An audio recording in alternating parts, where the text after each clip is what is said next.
வணக்கம். இன்றைய முக்கிய செய்திகள். நெல்லித்தோப்பு தொகுதி பாஜக சார்பில் நடந்த தேசிய கொடி பேரணியை மாநிலங்களவை உறுப்பினர் செல்வ கணபதி, புதுச்சேரி முதல்வரின் பாராளுமன்ற செயலர் திரு ஜான்குமார் மற்றும் நெல்லித்தோப்பு தொகுதி சட்டமன்ற உறுப்பினர் திரு ரிச்சர்ட்ஸ் ஜான்குமார் ஆகியோர் துவக்கி வைத்தனர். காஷ்மீர் பஹல்காமில் நடந்த பயங்கரவாத தாக்குதலுக்கு பதிலடியாக ஆபரேஷன் சிந்தூர் வெற்றிகரமாக நடத்திய ராணுவ வீரர்களுக்கும் மாண்புமிகு பாரத பிரதமர் திரு நரேந்திர மோடி அவர்களுக்கும் நன்றி தெரிவிக்கும் வகையில் தேசிய கொடி பேரணி நெல்லித்தோப்பு தொகுதியில் இன்று நடைபெற்றது.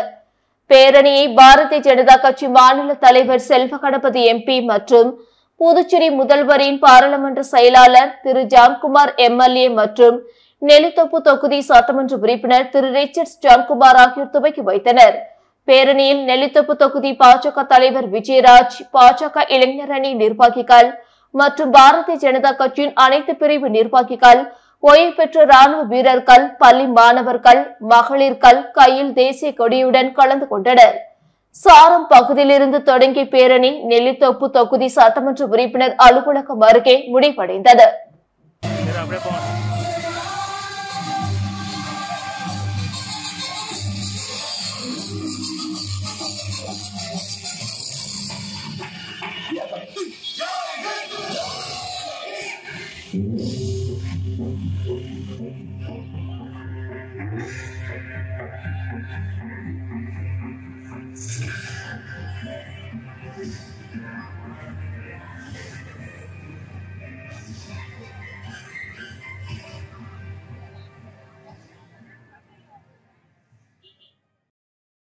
புதுச்சேரியில் இதுவரை 12 பேருக்கு கொரோனா தொற்று உறுதி செய்யப்பட்டுள்ளதாகவும் அவர்களை தனிமைப்படுத்தி சிகிச்சை அளிக்கப்பட்டு வருவதாகவும் சுகாதாரத்துறை தெரிவித்துள்ளது.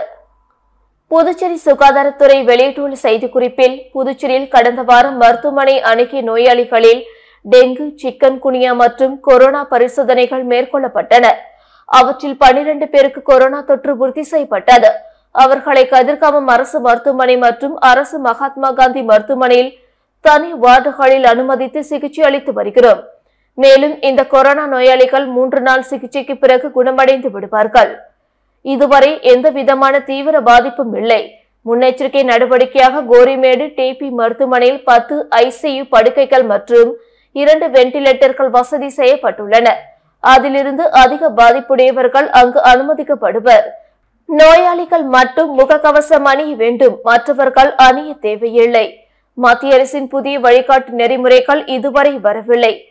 இருந்தாலும் பொதுமக்கள் விழிப்புணர்வுடன் இருக்க வேண்டுமென குறிப்பிடப்பட்டுள்ளது. கடன் செயலியில் கடன் பெற்ற இளைஞரின் புகைப்படத்தை மார்பிங் செய்து ரூபாய் 63,000 மோசடியில் ஈடுபட்டவர்கள் குறித்து சைபர் கிரைம் போலீசார் விசாரித்து வருகின்றனர். புதுச்சேரி பாக்கூர் சேலியமேடு பகுதியை சேர்ந்தவர் இளையரசன். இவர் பேஸ்புக்கில் வந்த கடன் செயலி குறித்த விளம்பரத்தை பார்த்துள்ளார். பின்னர் அந்த செயலியை மொபைலில் பதிவிறக்கம் செய்தபோது அதில் கேட்கப்பட்ட அனைத்துக்கும் அனுமதி அளித்துள்ளார். தொடர்ந்து அந்த செயலி மூலம் இளையரசன் 1000 ரூபாய் கடன் பெற்றுள்ளார். சில நாட்களில் இளையரசன் பெற்ற கடனை வட்டியுடன் செலுத்திய நிலையில் வாட்ஸ்அப் மூலம் தொடர்பு கொண்ட மர்ம நபர் கடனை திரும்ப செலுத்துமாறு மிரட்டியுள்ளனர். மேலும் இளையரசனின் புகைப்படத்தை மார்பிங் செய்து அவரது நண்பர்களுக்கு அனுப்பி விடுவதாக மிரட்டியுள்ளனர். இதனால் அச்சமடைந்த இளையரசன் மர்ம நபருக்கு 63,000 ரூபாய் அனுப்பியுள்ளார். தொடர்ந்து மர்ம நபர் கூடுதல் பணம் கேட்டு மிரட்டியதால் சைபர் கிரைம் போலீசில் புகார் அளித்தார். அதன் பேரில் சைபர் கிரைம் போலீசார் வழக்கு பதிந்து விசாரித்து வருகின்றனர். இந்தியன் வங்கி ஊரக சுய வேலை வாய்ப்பு பயிற்சி நிறுவனம் சார்பில் பொம்மைகள் தயாரிப்பு பயிற்சிக்கு விண்ணப்பங்கள் வரவேற்கப்படுகிறது. புதுச்சேரி லெனின் வீதியில் இந்தியன் வங்கி ஊரக சுய வேலை வாய்ப்பு பயிற்சி நிறுவனம் இயங்கி வருகிறது. இங்கு புதுச்சேரியை சேர்ந்த 18 முதல் 45 வயது உள்ள பெண்களுக்கு பொம்மைகள் தயாரிப்பு பயிற்சிக்கு விண்ணப்பங்கள் வழங்கப்பட்டு வருகிறது. இப்பயிற்சியில் சேர 8ஆம் வகுப்பு படித்திருக்க வேண்டும். 100% இலவசமாக பயிற்சி அளிக்கப்படுகிறது. பயிற்சி காலங்களில் உணவுகள் வழங்கப்படுகிறது. விண்ணப்பிக்க 23ஆம் தேதி கடைசி நாளாகும். வரும் 26ஆம் தேதி பயிற்சி துவங்குகிறது என குறிப்பிடப்பட்டுள்ளது. புதுச்சேரி ஜிப்மரில் 11 மருத்துவ பேராசிரியர்கள் பணியிடங்களுக்கு விண்ணப்பங்கள் வரவேற்கப்படுவதாக அறிவிக்கப்பட்டுள்ளது. இதுகுறித்து ஜிப்மர் நிர்வாகம் வெளியிட்டுள்ள செய்திக்குறிப்பில், புதுச்சேரியில் உள்ள ஜிப்மரில் நுண்ணுயிரியல் துறை 2, மருந்தியல் துறை 3, உதவி பேராசிரியர் 2, காரைக்கால் ஜிப்மர் மருந்தியல் 1, நுண்ணுயிரியல் 3 என 11 மருத்துவ பேராசிரியர் காலி பணியிடங்கள் நேரடி நியமனம் மூலம் நிரப்பப்பட உள்ளன. இந்த பணியிடங்களுக்கான கல்வி தகுதி, வயது வரம்பு போன்ற விவரங்கள் ஜிப்மர் இணையதளத்தில் வெளியிடப்பட்டுள்ளது. தகுதியானவர்கள் வரும் ஜூன் 2 முதல் வரும் ஜூலை 1ஆம் தேதிக்குள் ஜிப்மர் இணையதளத்தில் விண்ணப்பிக்கலாம். இணையதளத்தில் சமர்ப்பித்த விண்ணப்பத்தை பதிவிறக்கம் செய்து ஜூலை 8ஆம் தேதிக்குள் புதுவை ஜிப்மர் நிர்வாக பிரிவுக்கு அனுப்ப வேண்டும் என ஜிப்மர் இயக்குனர் வி. சிங் நேவி குறிப்பிட்டுள்ளார். புதுச்சேரியில் கொலை செய்வதற்காக திட்டம் தீட்டி பதுங்கியிருந்த 8 பேர் கொண்ட கும்பலை போலீசார் கைது செய்தனர். அரியாங்குப்பம் பிசிபி நகரை சேர்ந்த வாலிபர் ஒருவர் போலீசிற்கு இன்ஃபார்மராக இருந்தார்.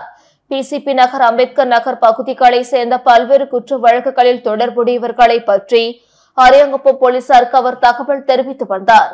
அதனால் அந்த வாலிபருக்கும் குற்ற செயல்களில் ஈடுபடுபவர்களுக்கும் இடையே விரோதம் இருந்து வந்தது. இந்நிலையில் கத்தியுடன் கும்பல் ஒன்று அம்பேத்கர் நகர் தண்ணீர் தொட்டி அருகில் பதுங்கி இருப்பதாக அரியாங்குப்பம் போலீசாருக்கு நேற்று தகவல் வந்தது. அதையடுத்து சப் இன்ஸ்பெக்டர் முருகானந்தம், குற்றப்பிரிவு போலீசார் சிரஞ்சீவி அங்கு விரைந்து வந்து தண்ணீர் தொட்டி பகுதியில் பதுங்கியிருந்த 8 பேரை பிடித்து விசாரித்தனர். அதில் எங்களை பற்றி போலீசாருக்கு தகவல் சொல்லும் வாலிபரை கொலை செய்ய திட்டமிட்டு பதுங்கியிருந்ததாக தெரிவித்தனர். மேலும் விசாரணை செய்ததில் அரியாங்குப்பம் பகுதியை சேர்ந்த ஆகாஷ், வசந்த், விஸ்வா, சின்ன ஆகாஷ், தினேஷ், ராஜ், ராம்குமார், சாமிநாதன் என்பது தெரிய வந்தது. இவர்களிடமிருந்து 3 மோட்டார் பைக், 4 மொபைல் போன், 4 கத்தி ஆகியவற்றை போலீசார் பறிமுதல் செய்தனர். கைது செய்யப்பட்ட 8 பேரை நீதிமன்றத்தில் ஆஜர்படுத்தி காலப்பட்டு சிறையில் அடைத்தனர். ஊசோடு சட்டமன்ற தொகுதிக்குட்பட்ட பொறையூர்பேட் அரசு தொடக்கப்பள்ளியில் ரூபாய் 26 லட்சம் மதிப்பில் பராமரிப்பு பணிகள் மேற்கொள்வதற்கான பணியினை அமைச்சர் சரவணன்குமார் பூஜை செய்து தொடங்கி வைத்தார். ஊசோடு சட்டமன்ற தொகுதிக்குட்பட்ட பொறையூர்பேட்டில் உள்ள அரசு தொடக்கப்பள்ளி ரூபாய் 26,28,000 மதிப்பில் புனரமைக்கும் பணியின் துவக்க விழா இன்று நடைபெற்றது. விழாவில் தொகுதி சட்டமன்ற உறுப்பினரும் அமைச்சருமான சரவணன்குமார் கலந்து கொண்டு பூமி பூஜை செய்து பணியினை தொடங்கி வைத்தார். மேலும் விரைந்து பணிகளை முடிக்குமாறு அதிகாரிகளிடம் அறிவுறுத்தினார். இந்த நிகழ்ச்சியில் துறை அதிகாரிகள், தொகுதி பாஜக நிர்வாகிகள் உட்பட அப்பகுதி மக்கள் திரளாக கலந்து கொண்டனர். புதுச்சேரி காவல்துறையில் ஒரு சப் இன்ஸ்பெக்டர் உட்பட 19 பேர் இடமாற்றம் செய்யப்பட்டுள்ளனர். புதுச்சேரி காவல்துறையில் பணியாற்றி வரும் சப் இன்ஸ்பெக்டர், சிறப்பு நிலை உதவி சப் இன்ஸ்பெக்டர் உட்பட 19 பேர் இடமாற்றம் செய்யப்பட்டுள்ளனர். அதன்படி Villianur sub inspector Saranya food செல்லுக்கும் 5 சிறப்பு நிலை உதவி சப் இன்ஸ்பெக்டர்கள், 8 ஏட்டுக்கள், 5 போலீஸ்காரர்கள் இடமாற்றம் செய்யப்பட்டுள்ளனர். இதற்கான உத்தரவை புதுச்சேரி காவல்துறை தலைமையக போலீஸ் சூப்பரண்ட் சுபம் கோஷ் பிறப்பித்துள்ளார்.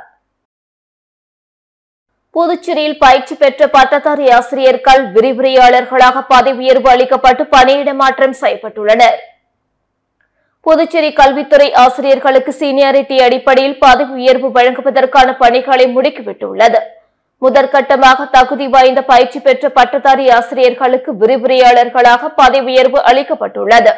அதன்படி தமிழில் 8 பேரும், ஆங்கிலம், இந்தி, பிரெஞ்சு, தெலுங்கு, மலையாளம், அறிவியல், அரசியல் அறிவியல், வரலாறு, புவியியல் பாடப்பிரிவில் தலா ஒருவரும், கணிதத்தில் 10 பேரும், இயற்பியலில் 5 பேரும், வேதியியலில் 13 பேரும், விலங்கியலில் 6 பேரும், வணிகவியலில் 4 பேரும், பொருளியலில் 4 பேரும் என மொத்தம் 63 பயிற்சி பெற்ற பட்டதாரி ஆசிரியர்கள் விரிவுரையாளர்களாக பதவி உயர்வு அளிக்கப்பட்டு பணியிட மாற்றம் செய்யப்பட்டுள்ளனர்.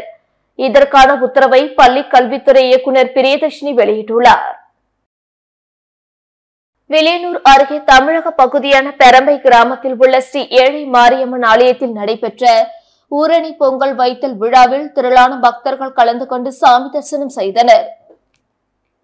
வில்லியனூர் அருகே உள்ள தமிழக பகுதியான பெரம்பை கிராமத்தில் திருக்கோவில் கொண்டு எழுந்தருளி இருக்கும் அருள்மிகு ஸ்ரீ ஏழை மாரியம்மன் ஆலயத்தில் ஊரணி பொங்கல் வைத்தல் நிகழ்ச்சி நடைபெற்றது.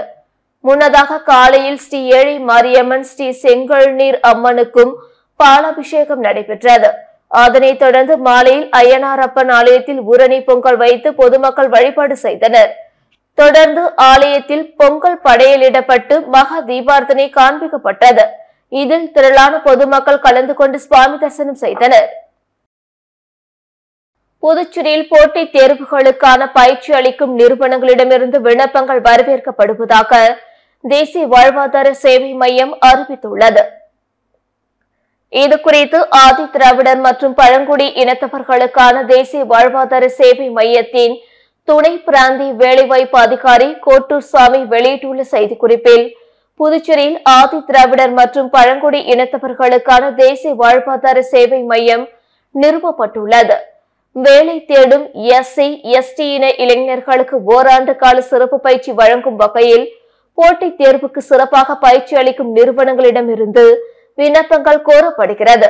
நிறுவன பாடநெறி உள்ளடக்கத்தில் பொது ஆங்கிலம், பொது விழிப்புணர்வு மற்றும் எண்ணியல் திறன், கணினியல், சுருக்கெழுத்து மற்றும் தட்டச்சு பயிற்சி ஆகியவை அடங்கும்.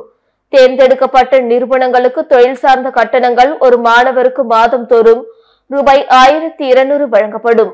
பயிற்சியானது வரும் ஜூலை 1 தொடங்கப்பட உள்ளது.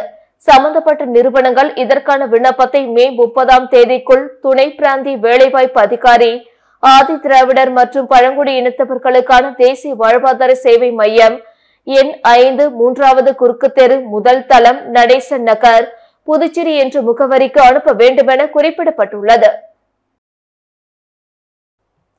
இதுவுடன் செய்திகள் நிறைவடைந்தன. வணக்கம்.